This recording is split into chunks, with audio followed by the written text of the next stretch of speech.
en esto. Buenas tardes. En la sesión de esta tarde, María Álvarez Villalobos, ya graduada, ¿no?, de estudios hispánicos, con una brillantez admirable, ¿no?, y en trance, pues, de estar preparando unas oposiciones para las que le deseamos, ¿no?, todo lo bueno, sobre todo que se celebren este año. Ha elegido para este ciclo de las novelas de 2020 Los últimos románticos, de Chani Rodríguez. Es una novela plagada de sorpresas y esperemos que, en fin, el debate que luego se produzca sea fructífero y pueda, ¿no?, ser un justo reconocimiento al esfuerzo que María habrá llevado a cabo para preparar esta presentación. María, cuando quieras ya. Gracias.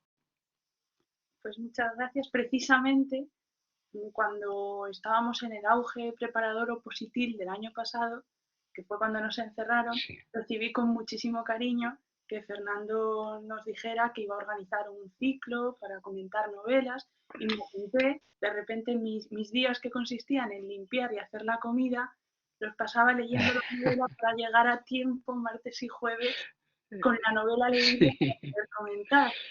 Así que cuando este verano dijo que quería continuar con el ciclo, no podía responder de otra manera que no fuera entusiasmada con poder participar otra vez en estos encuentros, que siempre son muy interesantes y surgen muchos comentarios.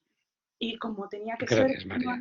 de una novela publicada en 2020, bueno, no hemos comentado que aquí Chani Rodríguez se nos sale un poquitín del orden cronológico que estábamos estableciendo, precisamente porque le pedí a Fernando que me adelantara la presentación.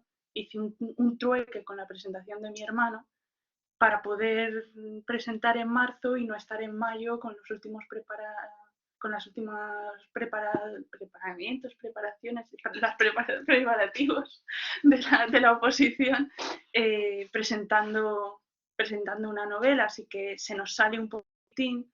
La autora es de 1977, es una autora vasca, además es una autora poco conocida. Esta es la cuarta novela, la quinta novela que publica, pero todas las anteriores las había sacado en editoriales muy chiquititas. De hecho, la primera de sus novelas, ay, no me deja pasar, la primera de sus novelas, que es Lo que será de nosotros, se publica en 2012 en una editorial que se llama Erein, una editorial vasca. Luego publica en Lengua de Trapo, Agosto, en 2013. En 2016 publica en Tres Hermanas Ediciones, la de Si quieres puedes quedarte aquí. Y además de estas pequeñas novelitas, no, bueno, no pequeñas, pero no habían entrado a formar parte del ámbito de las grandes editoriales, tienen tiradas pequeñas, son editoriales más pequeñas. También había participado en la publicación de cómics como guionista y había escrito novelas infantiles, Pequeño Manuel, Gran Corazón, La carrera del sol, y da el salto precisamente en 2020, nuestro gran año de la pandemia, a la editorial Seis Barral con Los últimos románticos. Con Los últimos románticos le pasa que se iba a publicar en marzo y justo nos encerraron a todos y atrasaron esa publicación hasta junio, que es una de las cosas de las que se lamentaba la autora, que tuvo 3 meses metida la novela, que ya estaba impresa, que estaba preparada, pero que no se podía publicar. Y yo me acerqué a ella como nos acercamos a todas las novelas en nuestra familia, por recomendación. Yo soy muy reticente a leer nuevos autores y llegó mi hermana Sofía y me dijo, he comprado esta novela, a ver qué tal está. Y cuando se la leyó, yo vi el título, Los últimos románticos, pues ¿qué queréis que os diga? Dije, pues otra novela más, romanticona, una relación amorosa. Me dijo, no, no, no tiene nada que ver. Y yo empecé a leerla y dije, pues mentira, sí que tiene que ver con el romanticismo, con las relaciones románticas. Y es que en la página 19, Irune, que es nuestra protagonista, dice que, entre tanto, también me olvidé de mi idea de encontrar el amor. Lo bueno era que como nunca lo había experimentado, tampoco lo echaba de menos. Recuerdo que tendría yo 15 o 16 años, contraje un virus que me afectó al estómago y me impidió descansar bien durante un par de noches. Mi madre pensó que me había enamorado, hasta que una tarde vomité en el salón. Me costó mucho relacionar aquellas arcadas con el romanticismo, pero ya lo digo, la vida es extraña.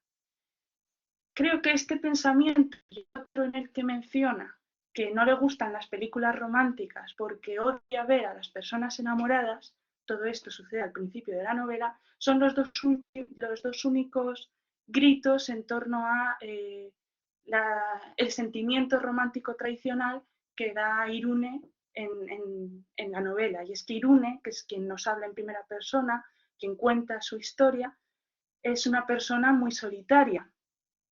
Y claro, leer Los últimos románticos, una persona muy solitaria que vive sola en una casa enfrente del cementerio, el cementerio en el que están enterrados sus padres, claro, porque no quiere alejarse de ellos, que trabaja en una fábrica de papel en la que le entregan todos los viernes un montón de rollos de papel higiénico para que se los lleve a casa.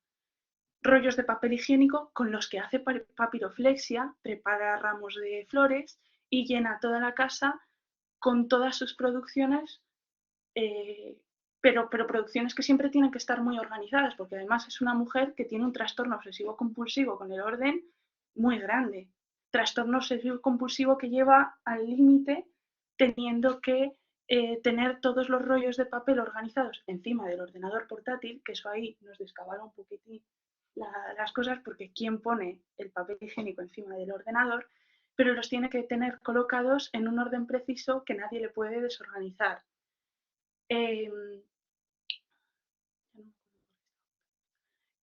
y Irune no cree en las relaciones románticas, no cree en el amor. Entonces, los últimos románticos, ¿por qué?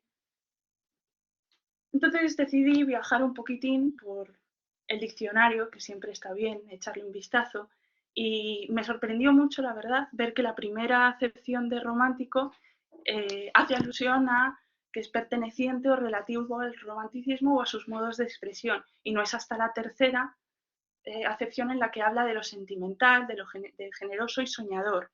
Entonces, sí, efectivamente, si echamos un vistazo a la novela desde el punto de vista del romanticismo, pues sí encontramos algunos rasgos propios, yo diría que bastantes pocos, de la tendencia romántica de los siglos pasados. Y indagando un poquitín más en el significado del título de la novela, me topé con una entrevista que le hicieron a la autora, porque hay mucha gente que sí le pregunta por qué su título es Los últimos románticos. Una de ellas le preguntaba que si el título se lo había dado ella, a lo que la autora responde sí, al título llegué yo sola después de un montón de opciones que no me gustaban demasiado o que no gustaban en la editorial. Se da la circunstancia de que hay un libro homónimo de Baroja, pero tiene más de 100 años. En el fondo creo que era un run run que tenía en la mente. Me gusta mucho Kika González y en una canción dice, a las 7:30 de la mañana los últimos románticos acaban por acostarse con cualquiera. Así que no me extrañaría que una parte se la tuviera que atribuir a él. Da la sensación casi de que al título de la novela no se llega de manera natural después de la escritura de la misma, sino que ha sido un proceso de diálogo con una editorial y que no es del todo una decisión propia. Casi me recordó a cuando hablando en una conversación con Marta Sanz, le hicieron un análisis completo de la portada de su novela y ella respondió que muchas gracias por el análisis, pero que la portada ella no quería que fuera esa, sino que quería que fuera un cuadro que le salía muy caro ponerlo y que había llegado a un acuerdo con la editorial de que le ponían ese dibujo y ya está. Pues un poco casi pasa con el título de Los últimos románticos, aunque yo creo que si llegó a él de manera natural o llegó a él casi medio impuesto, sí tiene relación con el sentimiento romántico de evasión de la realidad y de acudir a un pasado mejor para evadirse del presente o para reiterar valores pasados, que es lo que sucede con Irune en nuestra novela. Y es que Irune siempre acude a recuerdos del pasado, siempre intenta que sigan sucediendo las cosas y que no cambien desde que era pequeña hasta la actualidad.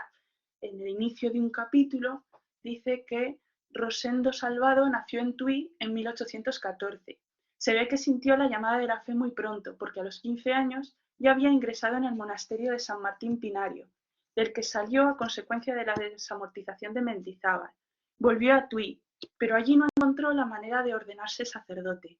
Así que, obstinado, se marchó a Roma en busca de un destino como misionero. Acabó en Australia. La vida de Fray Rosendo fue complicada y resulta difícil resumirla, pero hay que valorar que se distanció de quienes veían a los aborígenes como si fueran inferiores. El religioso gallego destacó también por su sensibilidad musical, y aún hoy se interpretan algunas de las obras que compuso para piano. Seguramente Fray Rosendo fuera un gran tipo, yo no voy a decir lo contrario, pero en 1860 cogió unas cuantas semillas de eucalipto, las metió en un sobre y las mandó a su Tui natal, y eso no se lo perdono, porque los eucaliptos desplazaron a los castaños, los robles, las hayas, los pinos, las higueras, los olmos, y arrasaron con el paisaje de mi niñez, del que ya no queda ni rastro. Este acudir constantemente al paisaje de su niñez, a cómo vivía cuando era pequeña, al trabajo de su padre en una fábrica, a su colección de minerales, que por cierto también conserva, porque al fin y al cabo tiene un pequeño síndrome de Diógenes bastante fuerte nuestra protagonista.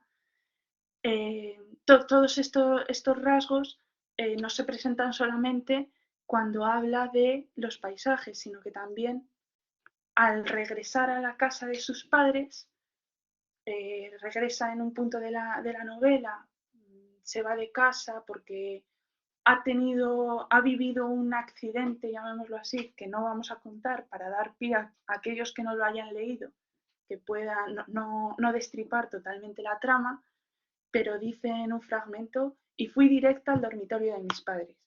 Saqué sus cartillas de ahorros del último cajón de la cómoda y del penúltimo mi título de licenciada en Bellas Artes. Desde que murió mi madre, no había sido capaz de andar entre esos papeles porque no quería que nada más cambiara de lugar. No quería alejarme de ellos a través del tiempo. No quería interponer días y días desde sus muertes y que todos los recuerdos quedaran así demasiado atrás. Me recosté en la cama y miré alrededor. Me sentía como en un hogar falsamente confortable, como esas reproducciones de pisos que hacen en las tiendas de muebles o en los decorados de las series de televisión. Mi cuerpo, en cambio, había adquirido una consistencia real y dolorosa.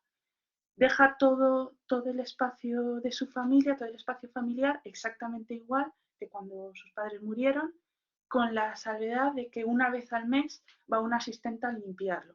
Ella no ha comprobado si eso es cierto, si lo limpia, si no lo limpia, eso le da igual.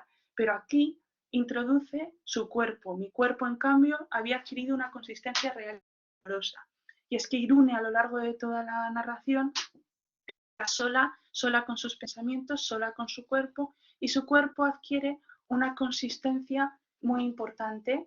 De hecho, la novela empieza, uno de los detonantes de la narración es precisamente que siente un dolor en el pecho, que tiene un bulto y que piensa que se va a morir ya, que tiene un tumor que ya está, que se acabó, hasta ahí había llegado su vida. Y la obsesión con las enfermedades es algo en torno a lo que gira toda la novela, que también es bastante característico de esta época, ¿no? Ahora mismo estaba empezando a leer, si, dicen los síntomas también va de otra persona que está obsesionada con los síntomas, las enfermedades y con que va a morir todo el mundo. Y luego miro la contraportada y veo que también es publicado en 2020. Igual en esta época es una de las cosas que estamos empezando a tener como recurso obsesivo, las enfermedades, la muerte, el cuerpo. Y, y otra de las obsesiones que aparecen en la novela, más que obsesiones, es un tema vertebrador de la novela, que es cómo ha cambiado la situación del pueblo en el que vive Irune. Y dice en un apartado, en un fragmento, desde que abrieron la Fabrique, los jóvenes dejamos de frecuentar las del centro, pero para mí conservaban un atractivo tenebroso. Hubo un tiempo en el que aquellos bares estaban siempre atestados. Grupos de hombres entraban y salían, cumplían con su ronda diaria, entretenían el desencanto. Cuando el tiempo libre y el desasosiego se encuentran, suelen acabar bailando en los bares, entre servilletas de papel y mondadientes. Las mañanas, un tiempo hasta entonces marcado por el compás de los carritos de la compra y carreras hasta el colegio, se llenaron de tabaco negro, de camisas de cuadros, de fichas de dominó y de horas vacías. Tras el cierre de la gran fábrica de acero, los parados y prejubilados se apostaban en los pórticos de la iglesia, miraban obras, sacaban adelante pequeñas huertas y, en mayor medida, pedían vino cosechero en las tabernas. Varias décadas después, los bares habían cerrado y aquellas calles tenían algo de fin de temporada, de otoño constante. Permanecían los letreros, las pegatinas de Fanta en los cristales, viejos carteles de viejas reivindicaciones. Allí, a ese tiempo en suspensión, no volvería nadie. Toda la reivindicación que establece a lo largo de la novela acerca del trabajo en las fábricas, de las condiciones de trabajo en las fábricas, de los despidos en las fábricas, tienen su razón de ser precisamente en la biografía de la autora. Es un terreno bastante conocido y también en este caso en una reseña que se publicó en El Confidencial, cuando salió la novela en abril, dicen que la otra imagen que recorre toda la novela la extrajo la escritora de su infancia y la relevancia que tuvo la fábrica de aceros de Llodio. Allí su padre trabajó durante años. Allí hubo huelgas y manifestaciones. Fue una fábrica muy importante en el País Vasco y en mi pueblo fue vital porque trabajaba mucha gente en ella. Y cuando fue a cerrar, hubo unas movilizaciones tremendas. Todo el pueblo además apoyó a los trabajadores. Yo estaba en el instituto, pero lo recuerdo perfectamente porque hacíamos huelgas y porque yo era hija de un trabajador. Y recuerdo la angustia, la incertidumbre y la solidaridad, señala la escritora que no teme resultar nostálgica. Hay cosas que hemos perdido que a mí me parecen un error, porque las hemos dejado ir sin quejarnos, y creo que ya son irrecuperables. Así que sí, en parte sí hay una mirada nostálgica. Porque porque toda la reivindicación que sí se hacía en el pasado cuando se iba a cerrar una fábrica no es lo que sucede en los últimos románticos. En los últimos románticos hay efectivamente una huelga delante de la fábrica de papel en la que trabaja la protagonista, fábrica de papel de hecho que surge, que aparece en la novela porque un novio de Chani Rodríguez trabajaba en la fábrica de papel del pueblo, de ahí surge la idea de una fábrica de papel y Irune se solidariza con esos trabajadores a los que van a despedir y hace huelga con ellos en la puerta de la fábrica. Llega un momento de la narración en la que los huelguistas son tres, entre ellos Irune y otros dos hombres. El resto de la gente no se solidariza, va a trabajar, sale de trabajar y de hecho a Irune le avisan un par de veces de que es mejor que no esté en la puerta de la fábrica con los huelguistas a ver si le va a pasar algo. Y al final pues le pasa. A Irune la echan de la fábrica de papel. Y en la escena de despido la he traído aquí a colación porque me parece interesante un punto en el que dialogan el gerente e Irune. Empieza diciendo que el despacho del gerente era luminoso y todo el mobiliario parecía de madera maciza.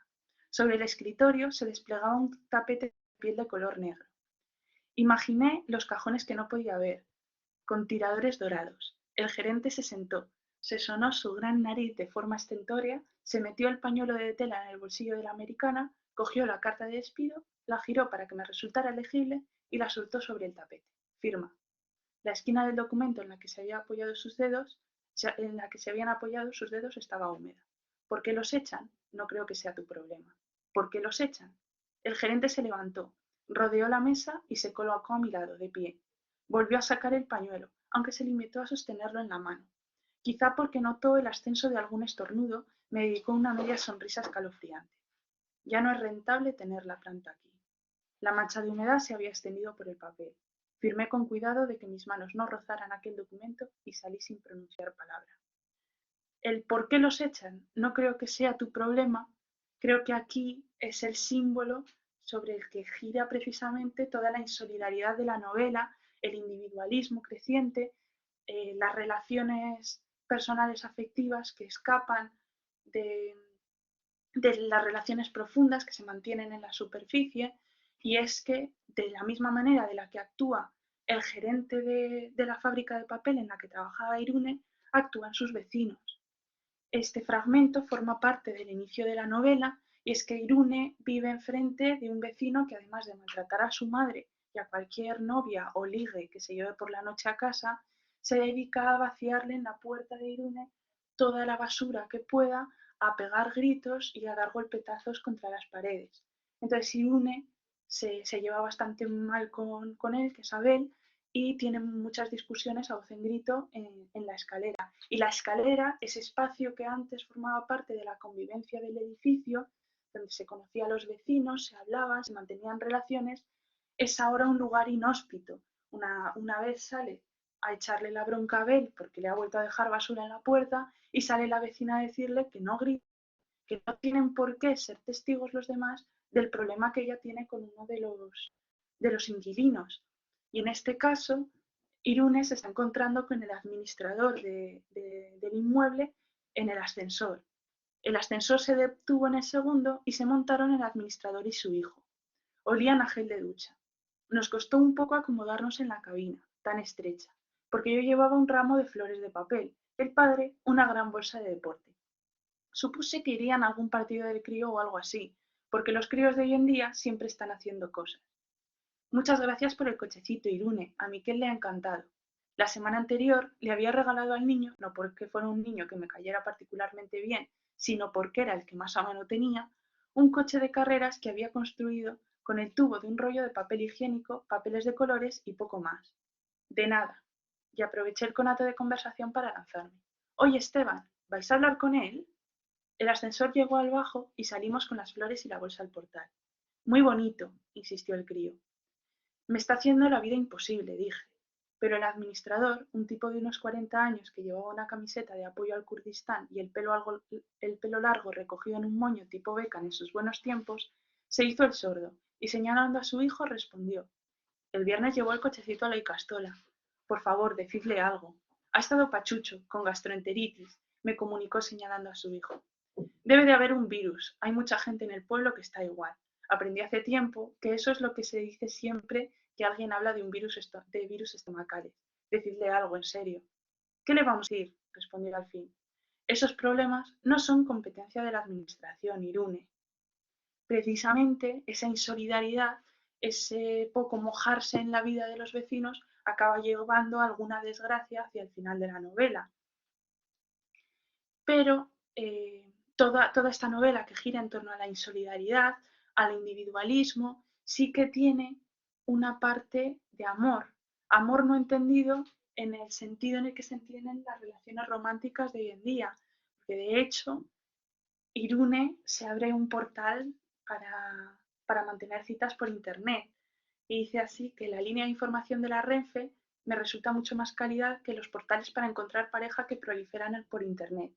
Yo me abrí un perfil, nadie lo miraba y lo cerré. Durante una época, para combatir la soledad, o quién sabe, me enviaba correos a mí misma, a veces para recordarme cosas, otras veces incluso vacíos. Y luego en la pantalla del móvil, al ver que me habían entrado mensajes nuevos, me hacía la ilusión de que no era yo la remitente.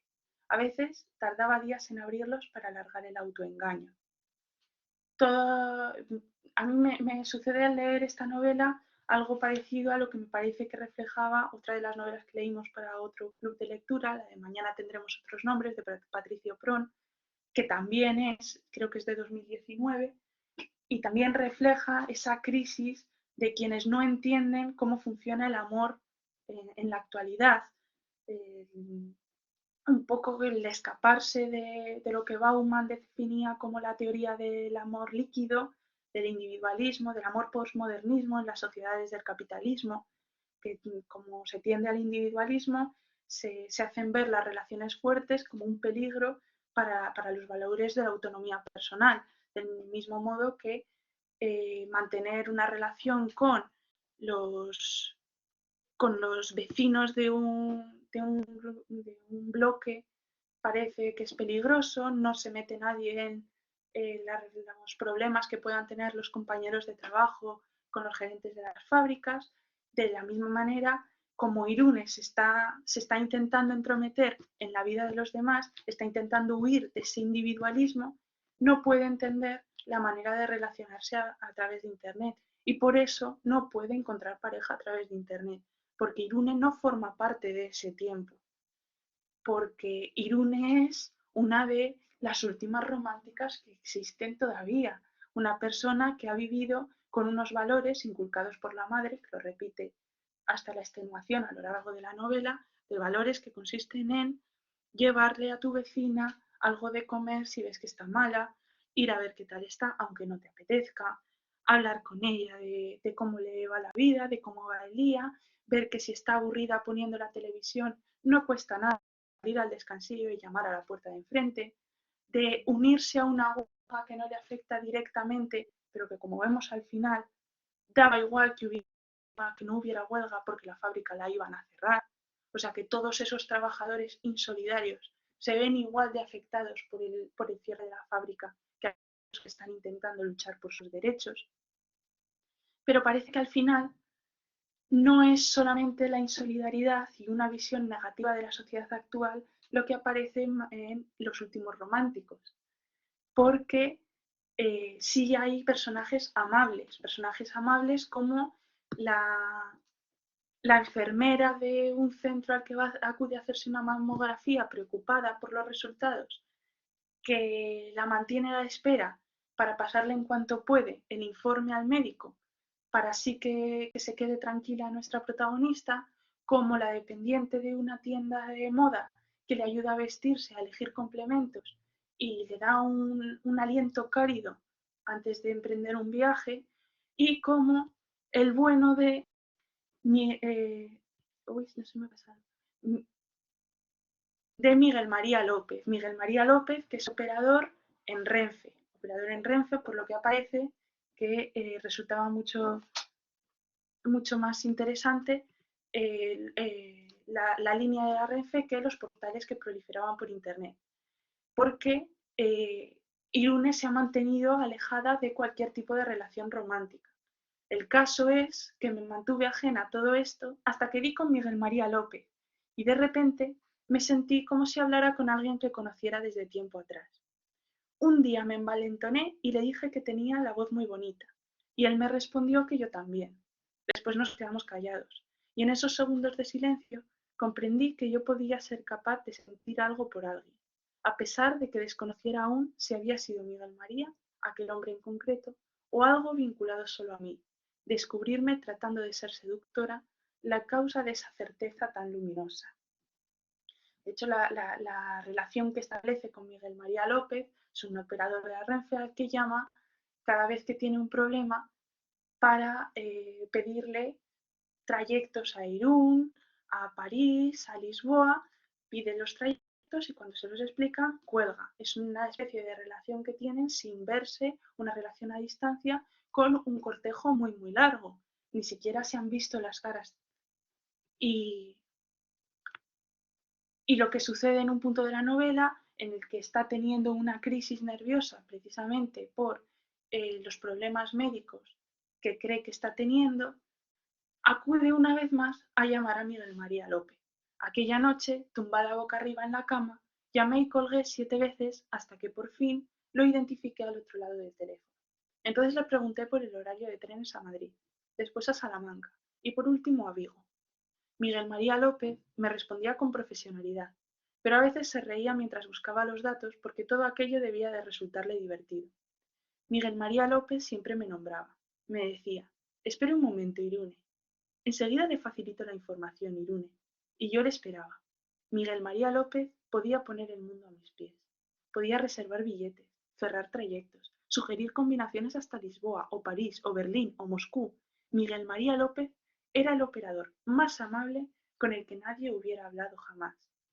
Y precisamente es de estas relaciones a distancia, de estas relaciones que parece que podrían ser las relaciones menos profundas que se podrían establecer con nuestros convivientes, son las relaciones que a Irune le resultan más satisfactorias, porque efectivamente, como descubrimos al final de la novela, Miguel María López es, por supuesto, el operador más amable con el que nadie, o por lo menos con el que Irune, hubiera hablado jamás.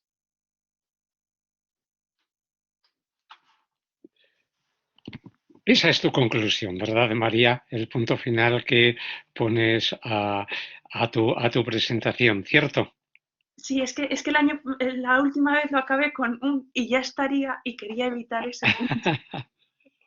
Muy bien, pues gracias. Me parece, en fin, una presentación muy acertada, muy bien calculada, sobre todo para suscitar, ¿no?, el interés por la lectura de esta obra, ya que lógicamente han quedado muchos hilos argumentales pendientes para que la gente, ¿no?, pues pueda leerlo, y quienes la hayan leído, pues que participen ahora en el debate, también con cuidado de no desvelar algunas de las líneas de intriga. A mí me parece magnífico el cierre que has hecho, ¿no?, porque has reservado quizá la relación más importante que mantiene Irune, por eso la obra se llama Los Últimos, no es solo ella, sino también este operador de Renfe, no destripo nada con ello.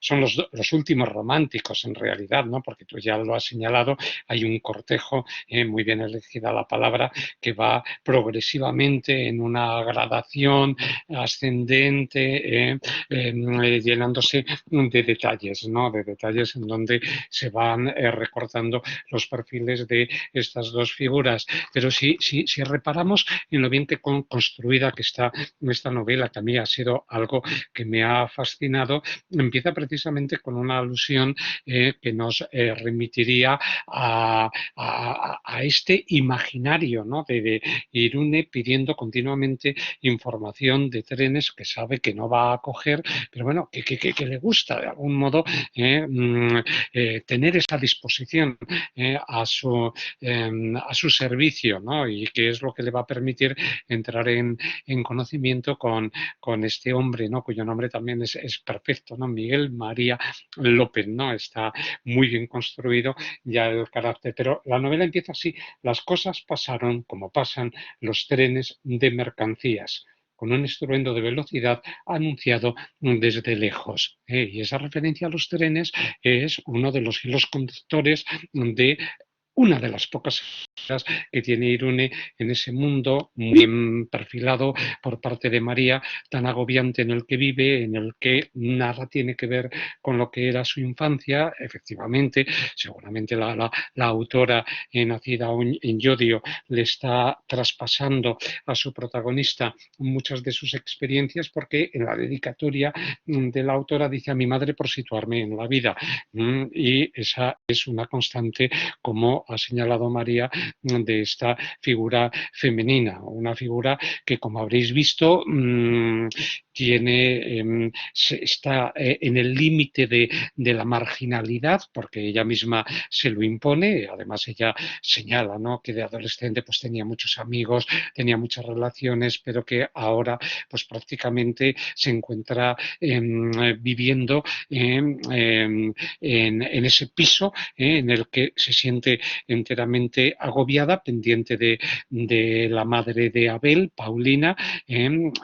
Aquí ya pues no decimos nada en este sentido, intentando efectivamente mantener, ¿no?, esa trama de relaciones en el vecindario que ella conocía desde niña, y que lógicamente pues la relación con su madre, también la relación con su padre, ¿no?, que es importante porque le lleva al bosque, le lleva a buscar esos minerales, ¿no?, esas geodas, que es una palabra mágica, maravillosa, que Irune utiliza, ¿no?, como si fuera un talismán, ¿no?, que le permitiera recuperar ese mundo perdido. Las relaciones de los padres son admirables, ¿no?, y eso es lo que desde esa soledad le lleva a vivir en ese piso para estar, como María ha señalado, enfrente del cementerio, un cementerio al que acude, a donde lleva esas flores que va preparando como con papel higiénico. En una de las diapositivas ha salido que era licenciada en Bellas Artes. Realmente lo que dispone en medio del salón es de una mesa, ¿no?, de trabajo, en donde tiene de una manera muy organizada, muy meticulosa, todos los materiales para poder construir con lo que sería quizá uno de los objetos que mejor simboliza, bueno, pues lo accesorio, lo echable, que son los rollos de papel higiénico, belleza, una belleza con la que ella, bueno, pues le regala al niño ese coche, como hemos visto cuando bajan en el ascensor, o confecciona esos ramos de flores. Entonces es un personaje que vive en una marginalidad que se impone, pero que tiene una gran humanidad, una humanidad que le viene de esas raíces, ¿no?, que vamos recuperando, ¿no?, a través del hilo de los recuerdos. Habréis visto que es un personaje, es una novela que está dependiendo enteramente del pensamiento, ¿no?, del personaje principal. Es decir, tenemos un narrador homodiegético, omnisciente, pero que en ocasiones, desde esa omnisciencia, pues es capaz de recrear esos vacíos de pánico en los que cae, sobre todo, ¿no?, como consecuencia de ese bulto que nota en el pecho y que le lleva, ¿no?, pues a visitar a toda una serie de clínicas, de médicos, a someterse a una ecografía, a una mamografía luego, hasta que, en fin, puntos suspensivos, eso lo dejamos ahí, ¿no? Pero verdaderamente la situación de agobio, ¿no?, que ella logra transmitir, ¿no?, palpándose el pecho continuamente, ¿no?, y sintiendo pues que realmente hay un final trágico que le va a aguardar y que es consecuencia pues de esa hipocondría, ¿no?, que padece, bueno, pues la va reflejando de una forma perfecta.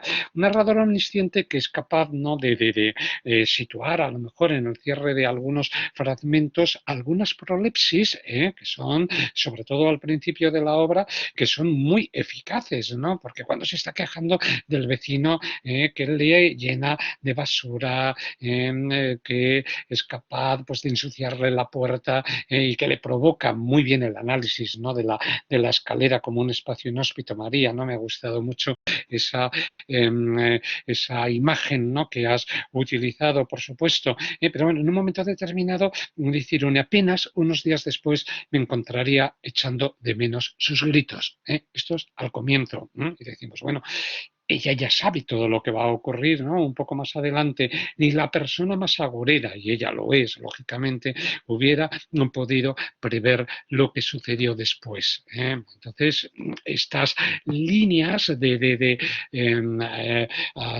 las que se van adelantando algunos sucesos, ¿no?, y se hacen pues desde el principio, pues nos permiten ver ese carácter, bueno, pues metódico, reflexivo, de un personaje que ni mucho menos vive ajena al mundo que la rodea, sino que es capaz de solidarizarse, por ejemplo, con ese grupo de huelguistas, como nos ha comentado María, del que solamente quedan dos, uno que se llama Iker, que se va a ir a Estados Unidos, y otro que se llama José, ¿no? Pero bueno, ahí está ella, ¿no?, que se sienta con ellos, que lleva comidas, que sigue los juegos de cartas, que de algún modo participa de ese mundo, ¿no? Que es capaz, por ejemplo, cuando está en la fábrica de papel, pues encontrar todavía momentos en que la fantasía se le dispara cuando va viendo pasar los rollos de papel y comienza a imaginar esos viajes que no va a llevar a cabo en los trenes de que le habla Miguel María López, ¿no? Bueno, yo con esto ya termino. Hay alguna cosa más que quiero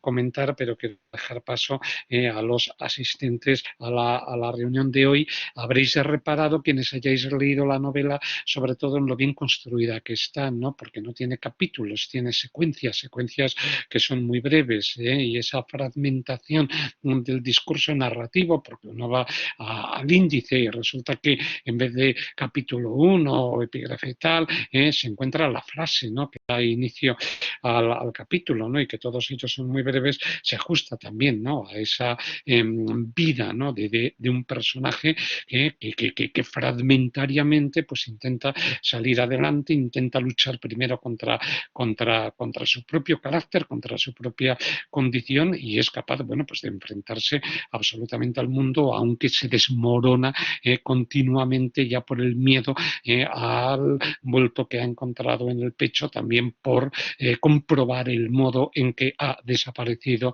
ese mundo en el que ella, bueno, pues había levantado, ¿no? Toda una serie de ilusiones que lógicamente luego no se van a cumplir. Bien, yo hago esta valoración, ¿no? de la obra, de este personaje que es inadaptado, pero que al mismo tiempo es solidario, ¿no? Y que yo creo que esa suma de contrastes o de contradicciones es lo que nos la hace sentir más cercana, más viva, ¿no? Y sobre todo nos hace de algún modo también solidarizarnos con ella, ¿no? Con todas las peripecias que le van ocurriendo, muchas de ellas amargas, ¿verdad? Pero bueno, con alguna sorpresa agradable, ¿no? Como María también ha señalado, ¿no? Hay algún personaje agradable, ha dicho en su presentación. María, no te doy la palabra por si quieres añadir algo ahora a estos comentarios desordenados y fragmentarios que he ido yo poniendo en juego, más que nada para valorar, ¿no? tu presentación. ¿Quieres añadir alguna cosa? No, que me parecen muy pertinentes los comentarios. Es verdad que me he dejado muchas cosas por comentar. En parte lo hacía porque intentaba hacer una presentación teniendo en cuenta que quizás no todos hemos leído la novela. Como a mí me Sí, siento sí, muy mal y que me destripen los finales, dije, bueno, pues así captamos lectores para la pobre chica de efectivamente. River y que de aquí en adelante puedan leer. Luego también Sí, estábamos reflexionando sobre la importancia del papel higiénico en la novela. Claro, sí, desde ese es punto un de vista, símbolo. no se podía publicar esta novela en marzo, porque ¿cómo iba a estar en un acceso ilimitado a papel higiénico cuando escaseaba tanto en los supermercados españoles? Claro, tenían que Es una casualidad, sí. efectivamente. Entonces, pues sí, todo el Sí, es mundo una, hacía para quitarle su papel. sí, es una casualidad, efectivamente, pero es muy curioso que uno de los productos que desaparecía de los supermercados era justamente el papel higiénico y aquí juega una función fundamental, por supuesto. Muy bien, María. Venga, damos ya paso a los compañeros, a los asistentes a la sesión que quieran, porque la hayan leído o porque hayan visto en tu presentación algo que quieran comentar.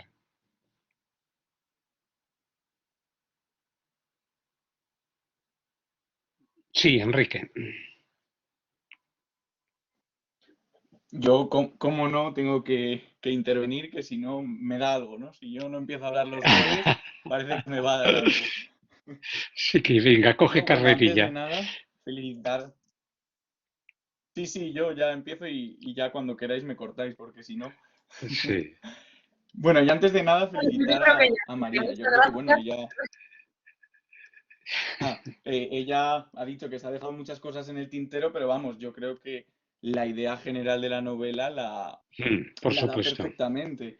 Y coincido en ese análisis de, bueno, de esa generación que parece que no encuentra su lugar. Y yo creo que la novela tiene mucho que ver el lugar, porque qué casualidad que Irune, el final feliz, que no vamos a desvelar cuál es, no pueda ocurrir en el País Vasco, sino que no pueda llegar ese gran final feliz hasta Mm, que el tren llega a Madrid, hasta que ella desembarca en Chamartín. Entonces, a mí eso me ha hecho pensar y me parece que estaba muy bien traída, bueno, muy bien traído el extracto en el que hablaba de los eucaliptos, porque yo creo que también es una metáfora con la que se puede hablar del libro, ¿no? Irune parece sí, que es esa vegetación autóctona que se ha visto desplazada por la plantación de eucaliptos. Que claro, ¿por qué se plantan eucaliptos? Porque son muy rentables. Entonces, yo veo ahí una crítica al sistema, ¿no? En el sentido de que, bueno, nos han puesto estos eucaliptos que nos han echado de nuestra tierra, pero, ojo, uno entra en un bosque de eucaliptos y aunque sabe que son tan malos para las plantas autóctonas, pues se queda maravillado por el olor y la altura. Y eso es un poco lo que le pasa a todo ese vecindario que está, bueno, un tanto enajenado, ¿no? En su individualismo, en su insolidaridad. y que coincide con la lectura que ella hace de la escalera, en la que ya no hay vecinos, sino que hay, bueno, personas que viven cerca de donde estoy yo, y yo creo que, bueno, que toda esa culpa se le atribuye, bueno, a ese sistema que busca lo más rentable y que ha cambiado tanto una sociedad en la que esta mujer, que ya entrada, ¿no? Bien entrada en los 40, pues adaptarse a estos nuevos cambios. Entonces yo creo que esa lectura, ese resumen me ha parecido muy acertado. En efecto, Enrique, sí, estamos totalmente de acuerdo. También el eucalipto, que es un árbol invasor, ¿no? Tal como en la novela se nos refleja, ha provocado que se despoblaran, ¿no? Los bosques de su infancia, ¿no? En donde ella era tan feliz, mientras que lógicamente pues, de los eucaliptos va saliendo pues toda la celulosa que se necesita para fabricar esos distintos de papel, ¿no? Hasta tres que en la fábrica se lleva a cabo. Concha, buenas tardes, cuéntanos. Hola, buenas tardes. Yo Concha, también sí. había destacado el paisaje de los eucaliptos porque creo que en Irune, entre todas las cualidades que tiene, también destaca por su preocupación por el medio ambiente, ¿no? Y entonces, como ha señalado Enrique, efectivamente el eucalipto, bueno, no es un árbol autóctono, pero es muy rentable, no es bueno para el medio ambiente y desplaza a árboles que sí son autóctonos. También en algún momento Irune menciona el tema del amianto, que es un mineral Sí. muy peligroso y que yo creo que hasta hace poco no ha sido prohibido, pero que es altamente contaminante. Y bueno, aparte de esta preocupación medioambiental, hay muchísimas cosas de las que se podrían hablar. A mí es una novela que me ha gustado muchísimo y que recomiendo porque el personaje es maravilloso. A mí me atrapó desde el principio y me enamoré de ella. Yo no sé por qué pensaba al principio que era mucho más joven y me sorprendió cuando vi que tenía 40 años, ¿no? Sí, Pensé que era 40. muy joven. Bueno, aparte de lo que hemos hablado del romanticismo, ¿no? Como una evasión de la realidad, como, no sé, un poco ese deseo de mantener todo lo relativo a su niñez. Hay un episodio en la novela que me parece muy tierno, triste, pero a la vez me resultó simpático y me hizo gracia. Y es que cuando muere la madre, ella dice que en el tanatorio se le acercó el cura y que le preguntó bueno, que qué cosas le gustaban a su madre. Y ella dice, bueno, pues que estaba muy nerviosa, dice, no me lo pensé, dice, bueno, el sermón no fue muy ajustado, sé que me criticaron en el pueblo, que aquello no cayó bien. Y es que finalmente el cura acabó hablando de zapatistas, de Gregory Peck, de Sí. entonces, no sé, me la imagino un poco como que te preguntan en esos momentos que qué le gusta a tu madre y bueno, pues ella, no sé, me pareció simpático. Hay también una especie de angustia en algunos momentos, la angustia de sentirnos prisioneros. Esto lo veo en el episodio cuando ella habla de los supermercados, ¿no? Que para que la gente no caiga un poco en la monotonía, que a veces los productos te los cambian de sitio. Y a ella eso la ponía nerviosa porque no le gustaban mucho los cambios. Tiene mucho que ver con lo que María ha dicho de que era una persona muy extremadamente ordenada, ¿no? Y bueno, igualmente que no cree en el amor, tampoco cree en la amistad. Y dice que, bueno, que si cree en ella es porque cree en la enemistad. En algún momento también dice esto. Y luego finalmente me gustaría señalar que bueno, se la ve como una persona sola, a veces indefensa, y hay un momento en el que Iker, uno de los huelguistas, le dice que es muy guapa, ¿no? Dice, eres muy guapa, da alegría mirarte. Y ella se queda como, no sabe cómo reaccionar, dice gracias, pero piensa que, dice, bueno, a mí nunca me habían dicho algo así, ¿no? Y eso me llama la atención, ¿no? Que una mujer con más de 40 años, pues nunca se lo hayan dicho. Y bueno, yo creo que básicamente era eso lo que quería decir, pero la recomiendo porque se lee muy bien, es muy cortita y la verdad es que está muy bien escrita. Gracias, Concha. Sí, además has seleccionado algunos episodios que permiten complementar el análisis de María y yo espero que aumenten, ¿no?, las ganas de leerla. Efectivamente, Irune es una persona que tiene unas salidas intempestivas a veces porque rompe justamente con el mundo de las convenciones, ¿no? Y eso es lo que le ocurría en el episodio este que recordabas del tanatorio y del que tiene que tener unas informaciones para poder realizar la homilía, ¿no? Y lo primero que le viene a la cabeza es lo que suelta y evidentemente está rompiendo continuamente esos moldes, ¿no?, de las convenciones sociales, que es algo que María ha señalado también antes. Así es. A ver, ¿algún comentario más que queráis añadir? ¿Alguien? Sí, María. Yo quería, pues a raíz de lo que ha dicho primero Quique, de los eucaliptos como especie invasora, Sí. del movimiento que efectivamente hay en la novela desde el País Vasco hasta Madrid, también quería señalar que ese movimiento va acompañado precisamente con la destrucción de esa especie invasora, con una quema. Y que ese fuego parece que acompaña precisamente al final este positivo de reencuentro, de apertura de posibilidades, posibilidades que Sí. se abren con la quema de la especie invasora desde el siglo XIX.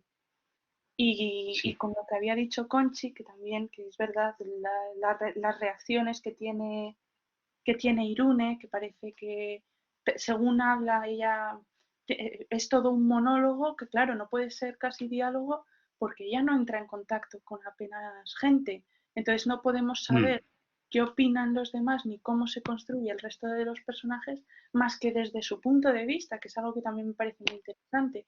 Yo también tenía la sensación de que nos encontrábamos ante una persona muy jovencita y me parece que forma parte de la crítica social al infantilismo que va acompañando a ese individualismo. Es una persona que pierde a sus padres, que tiene un título de Bellas Artes, pero que en su carrera profesional no progresa.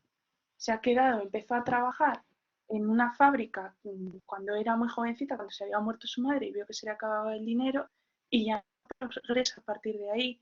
Cuando progresa es cuando decide huir de todo lo que rodeaba su infancia y dar un cambio completo, que es cuando se va a apuntar a un curso de escritura, de pintura y está intentando avanzar, pero todo lo que había conseguido es una persona que se queda estancada y que creo que en correspondencia con ese estancamiento va acompañando su manera de expresarse y su manera de racionalizar las cosas. Y era eso, o sea, con los comentarios que ellos habían dicho, que fue justo lo que se me estaba ocurriendo, que sí que me parece muy interesante. Efectivamente, hay un pasaje que es también revelador, ¿no?, del carácter o del modo en que piensa Irune y que yo creo que puede servir, ¿no?, de clave de lectura, ¿no? Hay un momento en el que se encuentra en una terraza y está oyendo, ¿no?, cómo van pidiendo distintos tipos de cafés, ¿no? Porque si hay varias personas, pues cada uno pide de una manera, volviendo loco al camarero y ella reflexiona seres humanos somos bastante estúpidos. Un café con leche es leche con café o a lo sumo café con leche, pero nos gusta hacer pliegues con las cosas sencillas, hacer pliegues y más pliegues hasta complicarlo todo de tal forma que el camarero tenga que apuntar en una libreta una serie de instrucciones improbables. Esa imagen de hacer pliegues se aviene a las manualidades que realiza INE, todas las esos papeles, la papiroflexia, como decía María, preparando bueno, pues todo tipo de elementos ornamentales, ¿no? Sobre todo para llevarlos a las tumbas de los padres. Pero la palabra pliegues, lógicamente, nos permite valorar la forma en la que Chani Rodríguez va construyendo el carácter de un personaje que lo vamos descubriendo a medida que los pliegues van descubriéndose, van revelándose, ¿no? Van permitiendo verificar cómo se enfrenta ante las situaciones, ¿no? En las que ella se mete muchas veces sin saber bien por qué, porque nadie le había dicho que se sentara, por ejemplo, con los huelguistas y es algo pues, que le sale de una forma enteramente natural y no le importa para nada complicarse la vida con esa solidaridad que muestra en ese momento preciso. Entonces, un narrador en primera persona que tiene toda una serie de pliegues que son los que el lector pues, tiene que ir descubriendo para ver cómo logra enfrentarse a ese mundo que es enteramente hostil, ¿no? Por el que se siente cercada, ¿no? Por el que se siente enteramente agobiada. Yo creo que esto sería un poco, ¿no? el resumen de algunos de los aspectos, ¿no? de esta novela. Que darse cuenta que tiene 40 años el personaje. ¿Por qué? Porque la autora nace en el año 77, ¿no? Y entonces, claro, le estará cediendo su infancia de los años 80, ¿no? De los años 80 aquí al momento de escritura, 40 años, ¿no? O sea, básicamente hay una correspondencia entre lo que serían las experiencias, las imágenes de la realidad que pudiera llegar a tener Chani Rodríguez, nacida en Llodio, con esta figura suya a la que le da pues, buena parte, ¿no? Quizá mundo suyo de su infancia. Veamos algún comentario más. Ya veo que han ido dejando algunos comentarios en el chat.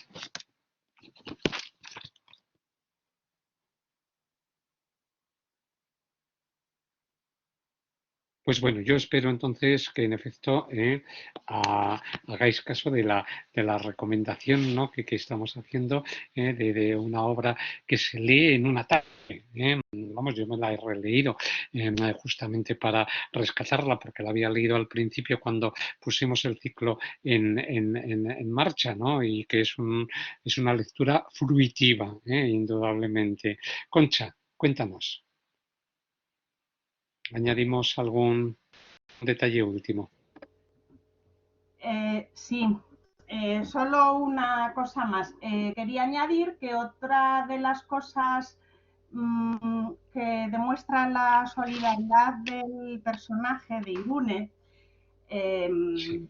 pues yo creo que aparte de que ella apoya a la gente que hace la huelga, por ejemplo, el tema del medio ambiente, también menciona algo acerca de la memoria histórica. Entonces, como es un tema del que yo voy a hablar la semana que viene, uno de los temas de los que versa la novela de Marta Sanz, Pequeñas Mujeres Rojas, Sí, bueno, pues no sí. quería dejarlo pasar por alto. Entonces, a ver, yo es que tengo el libro electrónico, entonces no puedo decir la página, pero bueno, es un fragmento en el que ella dice que ella no puede dormir sabiendo que hay cosas comunes, que hay cunetas, y finalmente dice que ningún país moderno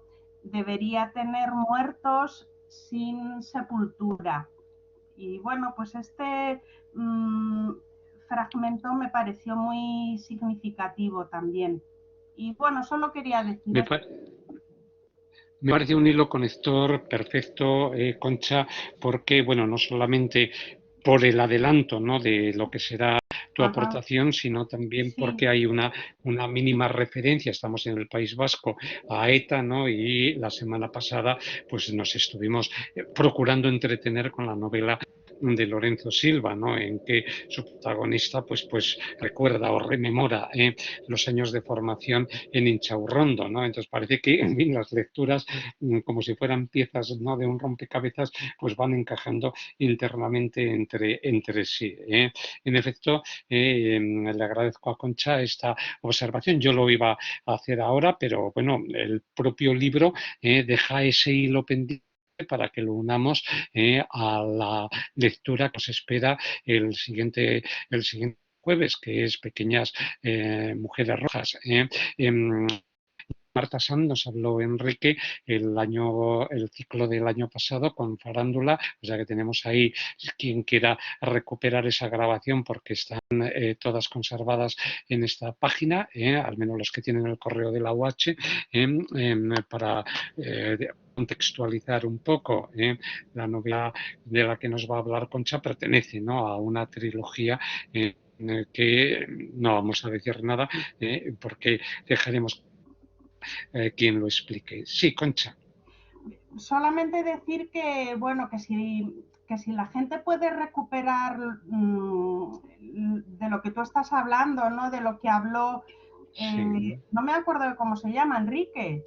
Enrique, sí, el hermano de María, Sí, efectivamente. porque, a ver, la presentación yo la estuve viendo hace poco y me gustó mucho la introducción que hace de la vida y Sí, de la obra. Yo no la voy a mejorar, entonces yo pienso que no tiene bien, mucho bien. sentido que yo hable de la vida y de la obra de Marta Sanz, porque Sí, ya está ahí, ¿no? Y ya se ha hecho de sí, una sí. forma muy profesional, muy auténtica y buena. Entonces, yo me voy a centrar ya en otras cosas, lo mencionaré un poco, ¿no? Un poco así a grandes De rasgos, acuerdo, sí, por no me voy supuesto. a detener en ello. Sí, es lo que nos pasó con Rosa Montero, que ya Alba nos había hablado el año pasado de una novela histórica, El Rey Transparente, ¿no? Y ello permitió que Irene Areses, bueno, pues La Buena Suerte, que es una novela que se empareja también con esta de Chani Rodríguez, bueno, por la visión finalmente optimista, ¿no? Y la capacidad de las figuras que se automarginan, ¿no?, de enfrentarse al mundo, ¿no?, y de encontrar alguna salida, que es algo que yo creo que es también muy importante, ¿no?, para los tiempos que corren. Entonces, son las dos novelas o las dos autoras que nos permiten, bueno, pues conectar los dos ciclos, el del año pasado y este. Bien, gracias, Concha. Pues si no queréis no tenéis ninguna aportación más, pues os escribiré como siempre el martes, pues para el recordatorio de la sesión y continuaremos. El, el- el próximo jueves, con una novela, en fin, que bueno, pues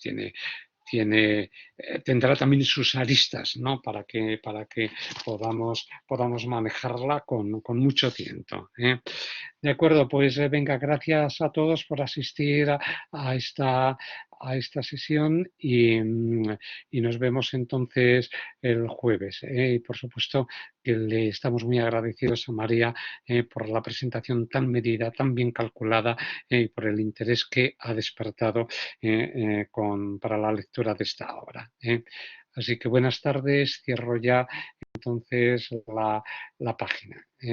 Hasta el jueves que viene. Pasad buena semana.